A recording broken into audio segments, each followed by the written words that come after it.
Part 6. 결국 우리는 어떻게 살아야 할까? 이제 이야기는 마지막으로 향합니다. 이 파트는 새로운 삶을 설계하자는 것이 아니라 지금까지 살아오며 수없이 스쳐 지나갔던 생각들을 다시 또렷하게 질문하며 바라보는 시간입니다. 왜 우리는 편리해질수록 더 지치고 생각은 많아질수록 마음은 불안해지는지, 그리고 이 모든 현실 속에서 우리는 어떤 태도로 자기 삶을 살아가야 하는지, 이 파트에서는 현대를 사는 우리가 왜 다시 쇼펜하워를 읽게 되는지, 그의 철학이 위로가 아니라 기준으로 남는 이유를 차분히 따라갑니다.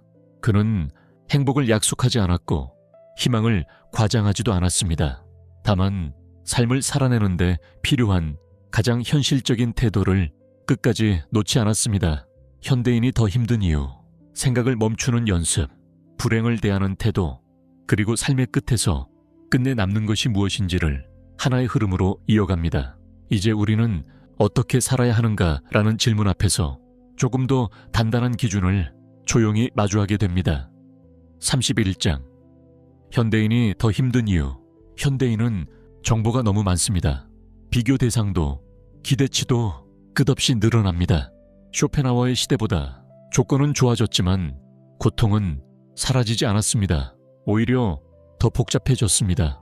우리는 행복해질 수 있는 방법은 수없이 알고 있지만 불행해지지 않는 방법은 아무도 제대로 가르쳐 주지 않았습니다. 항상 더 나아져야 하고 뒤처지면 안 된다는 압박 속에서 스스로를 쉬지 않고 몰아붙입니다. 그래서 현대인의 고통은 결핍보다 과잉에서 시작됩니다. 쇼펜하워는 이미 이 지점을 꿰뚫어 보았습니다. 욕망이 늘어날수록 만족은 줄어들고 비교가 시작되는 순간 평온은 사라진다는 것을 말입니다. 그래서 그의 철학은 옛 사상이 아니라 지금을 살아가는 사람에게 더 필요한 기준이 됩니다. 32장. 생각을 멈추는 연습. 쇼펜하워는 끊임없이 생각하는 삶을 경계했습니다. 생각은 인간에게 필요한 능력이지만 과해지는 순간 사람을 지치게 합니다. 우리는 문제를 해결하기 위해 생각하지만 어느 순간부터는 해결되지 않는 생각을 계속 반복하며 스스로를 소모합니다. 그는 이 상태를 정신의 과로라고 보았습니다. 그래서 쇼펜하워는 고독, 산책, 음악을 통해 생각을 잠시 내려놓는 시간을 권했습니다. 이 시간은 문제를 외면하는 도망이 아니라 정신이 다시 숨을 쉴 수 있게 하는 회복의 시간입니다. 생각을 멈춘다는 것은 아무것도 느끼지 않는다는 뜻이 아니라 나를 괴롭히는 생각에서 잠시 거리를 두는 일입니다. 이 여백이 생길 때 사람은 다시 자기 자신에게로 돌아올 수 있습니다. 33장. 불행을 받아들이는 용기. 그는 불행을 없애려 하지 말고 인정하라고 말합니다. 불행을 인정하면 불행에 끌려가지 않게 됩니다. 이 태도는 강한 사람의 태도입니다. 쇼펜하워가 말한 인정은 체념이나 포기가 아닙니다. 불행을 부정하지 않고 있는 그대로 바라보는 힘입니다. 사람은 불행을 밀어낼수록 그 불행에 더 오래 붙잡히게 됩니다. 왜냐하면 부정된 감정은 사라지지 않고 형태만 바꾸어 다시 돌아오기 때문입니다. 불행을 인정하는 순간 사람은 그 감정과 거리를 만들 수 있습니다. 끌려가는 상태에서 바라보는 상태로 자리를 옮기는 것입니다. 이때 비로소 불행은 사람을 지배하지 못하고 하나의 경험으로 자리를 옮깁니다. 그래서 불행을 받아들이는 용기는 고통을 없애는 힘이 아니라 고통에 끌려가지 않는 가장 현실적인 힘입니다. 34장. 중년 이후의 자유. 중년 이후의 자유는 무엇이든 할 수 있는 자유가 아닙니다. 하지 않아도 되는 것을 하지 않을 수 있는 자유입니다. 쇼펜하워는 이 자유를 가장 성숙한 자유로 봤습니다. 젊은 시절의 자유가 선택지를 늘리는 자유라면 중년 이후의 자유는 선택지를 줄일 수 있는 자유입니다. 이제는 모든 관계에 응답하지 않아도 되고 모든 기대를 충족하지 않아도 되며 모든 평가에 설명하지 않아도 됩니다. 이 자유는 능력이 많아서 생기는 것이 아니라 무엇이 나에게 불필요한지 알게 되었을 때 생깁니다. 그래서 이 자유에는 용기가 필요합니다. 놓쳐도 되는 것과 지켜야 할 것을 구분해내는 용기입니다. 쇼펜하우어가 말한 중년 이후의 자유란 세상으로부터 더 많은 것을 얻는 자유가 아니라 세상이 나를 덜 흔들게 만드는 자유입니다. 이 자유에 도달했을 때 사람은 비로소 자기 삶의 속도를 되찾게 됩니다. 35장. 그의 철학이 위로가 되는 이유. 쇼펜하우어의 말은 사람을 들뜨게 하지 않습니다. 대신 사람을 가라앉힙니다. 그래서 힘든 시기에 그의 문장은 위로가 됩니다. 그의 철학에는 괜찮아질 거라는 섣부른 약속이 없습니다. 잘 될 거라는 말도, 조금만 더 버티라는 재촉도 없습니다.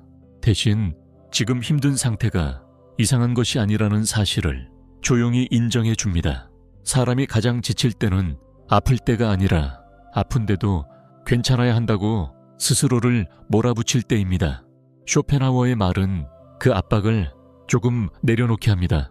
그래서 그의 문장은 문제를 해결해 주지는 않지만 문제 속에서 사람이 숨 쉴 수 있는 공간을 만들어 줍니다. 이 가라앉음이 절망이 아니라 안정이 되는 이유는 현실을 부정하지 않기 때문입니다. 그래서 그의 철학은 기쁜 날보다 힘든 날에 더 깊이 위로가 됩니다. 36장. 철학은 삶을 바꾸는가? 그는 철학이 삶을 극적으로 바꾼다고 말하지 않았습니다. 다만 삶을 덜 아프게 만든다고 봤습니다. 이 정도면은 충분하다고 생각했습니다. 쇼펜하우어에게 철학은 기적을 일으키는 도구가 아니라 현실을 견디게 하는 기준이었습니다. 삶의 조건은 크게 달라지지 않아도 삶을 받아들이는 태도는 달라질 수 있다고 보았습니다.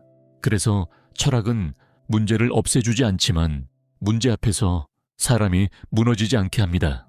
더 나은 삶을 약속하기보다 지금의 삶을 감당 가능하게 만드는 것. 쇼펜하우어는 이 작은 변화만으로도 인생은 충분히 달라질 수 있다고 믿었습니다.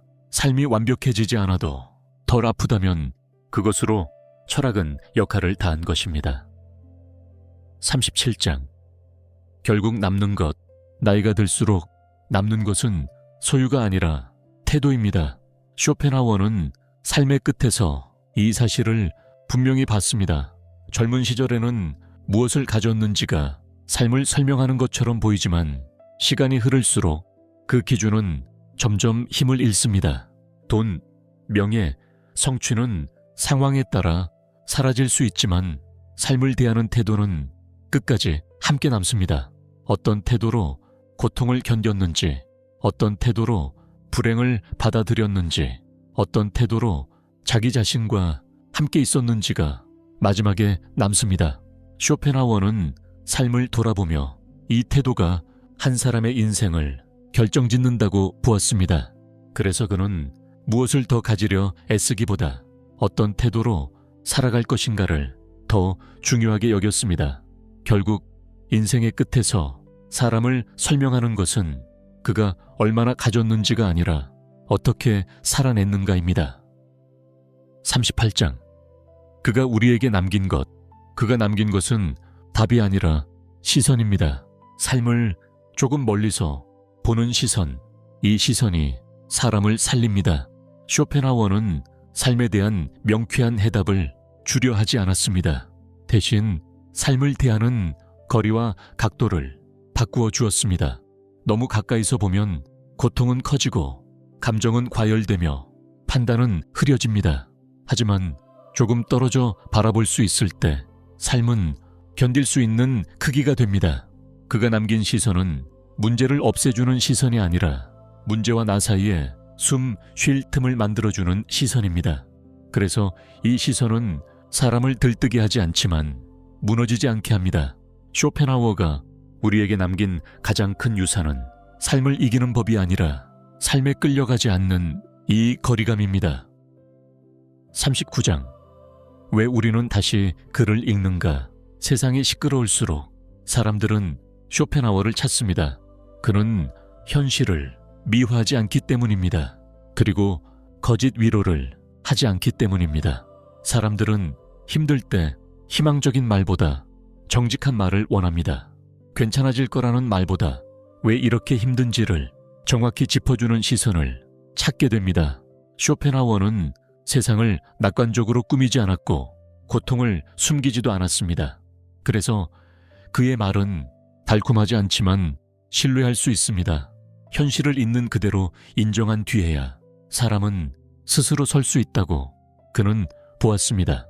세상이 점점 더 소란스러워질수록 사람들이 그의 책으로 다시 돌아오는 이유는 여기에 있습니다. 쇼펜하워의 철학은 우리를 들뜨게 하지 않지만 현실 위에 단단히 서게 합니다. 40장. 쇼펜하워에게 배우는 삶의 태도. 쇼펜하워가 끝까지 말한 것은 단 하나입니다. 삶은 고통이 있지만 그 고통에 끌려갈 필요는 없다. 기대는 낮추고 기준은 분명히 하고 자기 자신과 잘 지낼 것. 이것이 그가 남긴 가장 현실적인 지혜입니다. 쇼펜하워는 삶을 사랑하라고 말하지 않았고 행복해지라고 강요하지도 않았습니다.